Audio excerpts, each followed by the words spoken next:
श्रीमद्भागवत चतुर्थस्कन्ध उन्नत्रिंशोऽध्याय मैत्रेय उवाच जे प्राचीन नृपवर नारद पादे देई शिर भूमुनि उवाच भूमुनि तुम्भे ज्ञान पर कहिल आध्यात्म विचार तुम्भे परीक्षा बादेण कहिल से सख्या कारण मु बुझी न पारिली चिते छेदी संशय कह मते जे मार्गे बुझिबई मुहि से भागे कहिब गोसाई जे बा पंडित दृढ़ मति ए अनुभव से जानती आंभर नाही एणे ज्ञान विषय छन्ने अभिच्छिन्न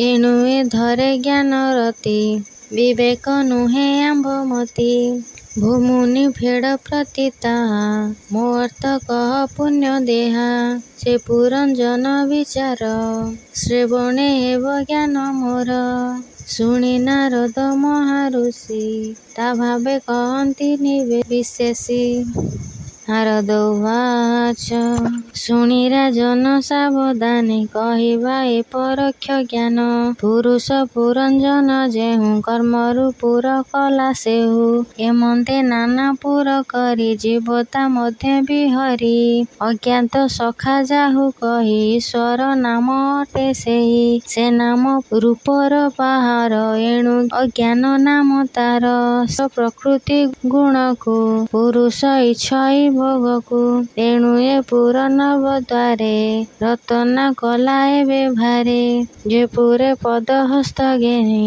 କରଇ କର୍ମ ଲାଭ ହାନି ସେ ପୁରେ ଥାଇ करे ଭୋଗ ମାୟା ନିର୍ବେଦ ଅନୁରାଗ ଏ ରୂପେ ପୁଣ୍ୟ ପୁର ସେଇ ଭୋଗ ସୁଖାଦି ନୁହେଁ ତହିଁ ଏ ଯେ ମାନବ କଳେ ବର ଶେଷ ଦେହ ମଧ୍ୟ ସାର ଏ ପୁର ମଧ୍ୟ ଜୀବ ରହି ଇନ୍ଦ୍ର ବିଷୟର से मोहि विविध भोग सुख सार जीव भुंजई ए मंदिर से पुर मध्य बुद्धि नारी ए काले सर्वत्र विहरी से जे सत्वरे होई छन्न कहई ए मोर सदन से नारी बसे जीव धाई इंद्रिय भोगे तुष्ट होई इंद्रिय गणे बुद्धि सखा विषय हृदय सखा लेखा ए ज्ञान कर्म इंद्रिय गणे पुरुष भोगे से टाणे अज्ञान कर्म इंद्रिय देश एहाकु भोगे जीव तोष ए पाप पुण्य आदि करी बळे भुंजई कर्म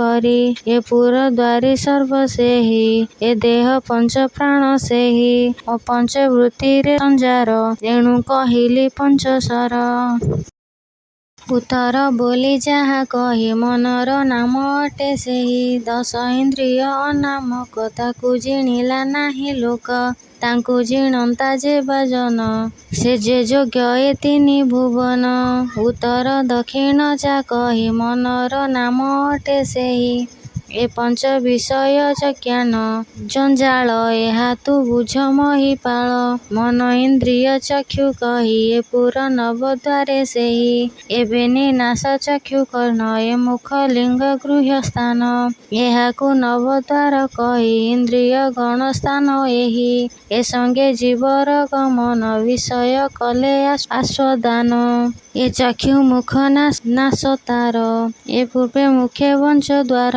उत्तर दक्षिण जा कही ए पुर नव द्वार सेही पश्चिम बेनि भाग द्वारा ए लिंग गृहे लूपवर ए नव द्वार रे निर्मित जे जा विषय आस्वादित से बेनि आत्मा देव हरि एक आरोक आगसरी खद्वत आदि मुख दुई चक्षुर नाम ए अटई से बेनि द्वार पुरंजन कराई रूप संवादन नलिनी नालिनी जे दुई नास्तिक नाम ए अटई ए द्वार अवधत नाम गंधादि आमोद पवन से पाप पुण्य आदि जेते जीव भुंजई ए जगते सुगंध दुर्गंध सहिते ए द्वार ज्ञानई निरते बदन नामे मुख द्वारा रसना वाक्यता मधुर एबेनि इंद्रिय राजन बाह्य वाक्यादि रस आंभदत्त ଆମ୍ବଦନ।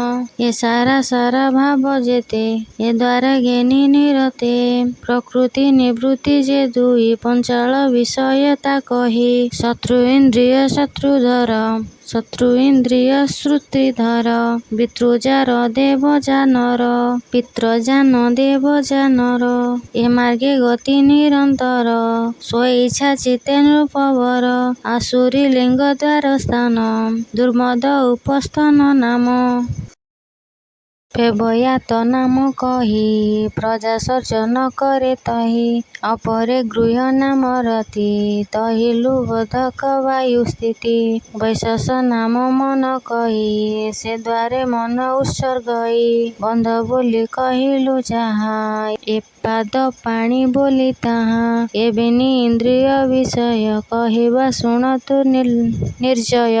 ଆଦାନ ପ୍ରଦାନ ଏକରେ ଯେଝା ବିଷୟ ଅଧିକାରେ। ଦ୍ୱିତୀୟ ଅନ୍ଧ ଯେ ପୟର କହିବା ଏଥିର ବିଚାର। ଇନ୍ଦ୍ରିୟ ଯୋଗେ ପୁରଞ୍ଜନ ହରଇ ଗତାଗତେ ଦିଅ। ଅନନ୍ତପୁର ବୋଲି ଯାହା ହୃଦୟେ ପୁର ବୋଲି ତାହା। ବିଶୁଚି ନାମଟି ତାହାର ଏମନ୍ତେ ନାମ ନୃପବର। ତା ବଶେ ଥାଇ ଏ ପୁରୁଷ ଭଜଇ ହରଷ ବିରସ। ସେ ଗୁଣ ସକାଶୁ ତରଇ ବୁଦ୍ଧି ଯହିଁକି ଚଳାବଇ। ତା ବେଶେ ପୁରୁଷ ଅଧୀନ ବରଇ ନାମ କର୍ଣ୍ଣ ମାନ। ଏ ଦେହ ରଥ ସ୍ୱରୂପେଣ ତୋପେ କହିଲୁ ନୃପରାଣ। ଏ ରଥେ ଅସ୍ୱରୂପ ହୋଇ ଇନ୍ଦ୍ରିୟ ଗଣେ ଇଚ୍ଛନ୍ତି ରହି। ପଞ୍ଚ ବିଷୟ ମାର୍ଗେ ହଏ ଗମନ୍ତି ସମ୍ବତ୍ସର ଯାଏ। ଈଶ୍ୱର ଆଜ୍ଞାରେ ନିର୍ମତ ଯେ ରଥେ ସକଳ ସଂଯୁକ୍ତ। ପୁଣ୍ୟ ପାତକ ଚକ୍ର ଯହିଁ ଈଶ୍ୱର ଅହଙ୍କାର ବହି। ଧ୍ୱଜ ସ୍ୱରୂପ ତିନି ଗୁଣ ରଥେ ବନ୍ଧଇ ପଞ୍ଚ ପ୍ରାଣ। ଏ ଅସ୍ୱରୂପ କହିଛନ୍ତି ବାହ୍ୟ ଅନ୍ତରେ ପ୍ରକାଶନ୍ତି। ବୁଦ୍ଧି ସାରଥି ରୂପେ ଯହିଁ ଏ ମନ ରଶ୍ମି ଚଳେ ତହିଁ। ରଥ ପୁରଞ୍ଜ ବ୍ୟବହାର ଇନ୍ଦ୍ରିୟ ବିଷୟ ତାହାର। ଶପଥ ଧାତୁ ଆଭରଣ ତାହା ବିକ୍ରମ ମତ ଜାଣ। ଇନ୍ଦ୍ରିୟ ରଥେ ରସୁ ଥାଇ ସେ ମୃଗ ତୃଷ୍ଣାରେ ଧାମଇ। ଇନ୍ଦ୍ରିୟ ଅନ୍ୟାୟ ବିଷୟ ଭଜନ ମୃଗ ଜାଲ ପ୍ରାୟେ। ଏ ସମସ୍ତର ରୂପ କାଳ ଚଣ୍ଡ ବେଗ ନାମ ଭୂପାଳ। ଗନ୍ଧର୍ବ ଗାନ ଦିବା ନିଶି ତ୍ରିଶତ ପାଠିଏ ପ୍ରକାଶୀ। ଏ ସର୍ବେ କାଳ ସଙ୍ଗେ ଥାନ୍ତି ପୁରୁଷ ଆୟୁକୁ ହରନ୍ତି। କାଳ ଦୁହିତା ଯାହା କହି ଯରାଜ ନାମ ଅଟେ ସେଇ। ସେ ପ୍ରାଣୀ ରୂପ କାନ୍ତି ହରେ ଦେଖିଲେ ପ୍ରାଣୀ ତାଙ୍କୁ ଡରେ। ଏଣୁ ତାହାଙ୍କୁ କେହି ବଲେ ବରଣେ କେହି ନ ଇଚ୍ଛିଲେ। ସେ ମୂଳ ତାର ଭଙ୍ଗ ପ୍ରାୟ ସେ ହୁଆ ବୋରି ନିତ୍ୟ ରହେ।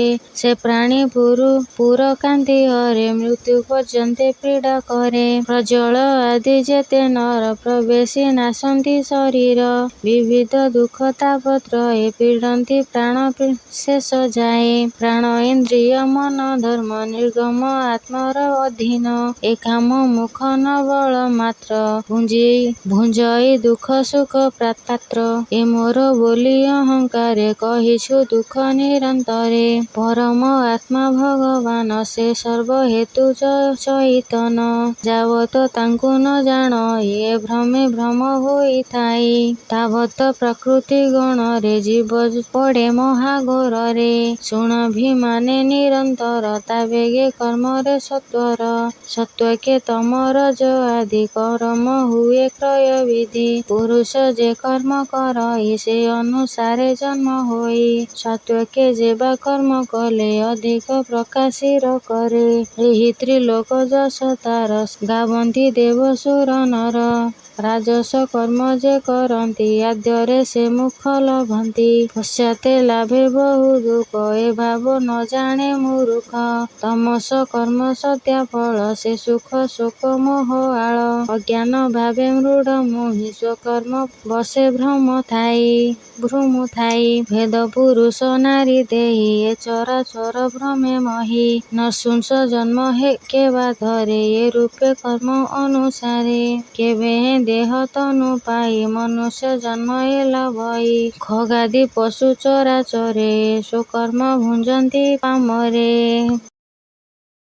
ଯେ ଶନେ କ୍ଷୁଧାତୁର ହୋଇ କୁକୁର ପ୍ରାୟକ ଭ୍ରମଇ ଆହାର ଅର୍ଥେ ନିରନ୍ତରେ ସତ୍ୱରେ ଭ୍ରମେ ନାନା ପୁରେ କାହିଁ ବା ଆହାର ମିଳଇ କାହିଁ ନିର୍ଘାତ ଦଣ୍ଡ ପାଇ ସର୍ବେ କହନ୍ତି ବେଗେ ମୋର ଦୁଷ୍ଟ ସଜନ ଆଦି ନର ତା ଭାବେ କର୍ମ ଶତ୍ରୁ ପଣେ ନିରତେ ଦଣ୍ଡେ ଅନୁକ୍ଷଣେ ସେ ରୂପ ଏ ଜୀବ ସଂଜାତ ସୁକର୍ମ ବଳେ ଆତଜାତ ଏମନ୍ତେ ଉଚ୍ଚ ନିଚେ ପ୍ରତି କର୍ମ ଭୁଞ୍ଜଇ ଦୁଃଖ ଭ୍ରମି ତୁ ପ୍ରିୟ ବାକ୍ୟ ବିମୋହିତ ନ ଜାଣି ବେଦର ବୃତ୍ତାନ୍ତ ଏହାଙ୍କ ବାକ୍ୟେ ତୁ ରାଜନ ଭ୍ରମେ ହୋଇଲୁ ହତ ଜ୍ଞାନ ଏବେ ଯେ ହରିଙ୍କ ଚରଣ ତୁ ଯାଇ ପଶଯା ଶରଣ ଏ ତୁମ୍ଭ ସହେନ୍ଦ ଫେଡ଼ିଲୁ ଏ ଆତ୍ମଜ୍ଞାନ ଶିକ୍ଷା ଦେଲୁ ଅପର ଗୁପ୍ତ ଦୃଷ୍ଟାନ୍ତର ତୋତେ କହିବା ନୃପବର ତା ତୋତେ ବୁଝାଇ ରାଜନ ତେବେ ହୋଇବ ତୋର